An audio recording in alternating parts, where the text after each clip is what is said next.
26,000 চাকরি বাতিলের পর এবার প্রাথমিকে 32,000 চাকরি বাতিল মামলায় নয়া মোড়। কলকাতা হাইকোর্টে প্রাথমিকের 32,000 চাকরি বাতিলের আজ মামলা ছিল। অন্যদিকে 26,000 শিক্ষক শিক্ষিকাদের নিয়ে কলকাতায় নেতাজি ইন্ডোর স্টেডিয়ামে মুখ্যমন্ত্রী সভা করছেন। ঠিক তার অদূরেই 26,000 চাকরি প্রার্থীদের বৈঠকের অদূরেই কলকাতা হাইকোর্টে 32,000 প্রাথমিক শিক্ষকের চাকরির মামলা ছিল, দুর্নীতির মামলা ছিল প্রাথমিকে। সেই মামলায় আজ নাটকীয় মোড়। এই মামলায় নাটকীয় মোড়।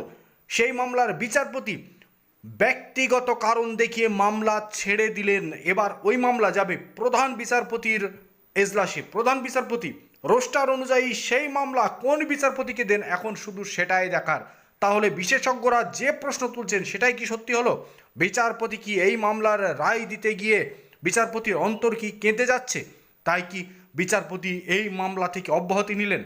ব্যক্তিগত কারণ দেখিয়ে এই মামলা ছেড়ে দিলেন বিচারপতি। এই মুহূর্তের সব থেকে বড় খবর এবার কোন বিচারপতির কাছে যায় সেই মামলা, সেটাই এখন দেখার। প্রধান বিচারপতির বেঞ্চে যাবে এই মামলা। যেহেতু প্রাথমিকের 32,000-এর মামলা ব্যক্তিগত কারণ দেখিয়ে ছেড়ে দিলেন বিচারপতি, সেই বিচারপতি ছেড়ে দেওয়ার কারণেই এবার প্রধান বিচারপতির এজলাসে যাবে এই মামলা। তারপরে রোস্টার অনুযায়ী প্রধান বিচারপতি এই মামলা কোন বিচারপতিকে দেন সেটাই এখন দেখার। এই মুহূর্তের সব থেকে বড় খবর, প্রাথমিকে 32,000 চাকরি প্রার্থীদের মামলা, 32,000 প্রাথমিকের মামলা, দুর্নীতির মামলা। সেই মামলায় যা বললেন বিচারপতি, ইতিমধ্যেই মুখ্যমন্ত্রী মমতা বন্দ্যোপাধ্যায় পর্যন্ত পৌঁছে গেছে সেই খবর। যেহেতু হাইকোর্টের ঠিক অদূরেই রয়েছেন মুখ্যমন্ত্রী মমতা বন্দ্যোপাধ্যায়, নেতাজি ইন্ডোর স্টেডিয়ামে বৈঠক করছেন তিনি।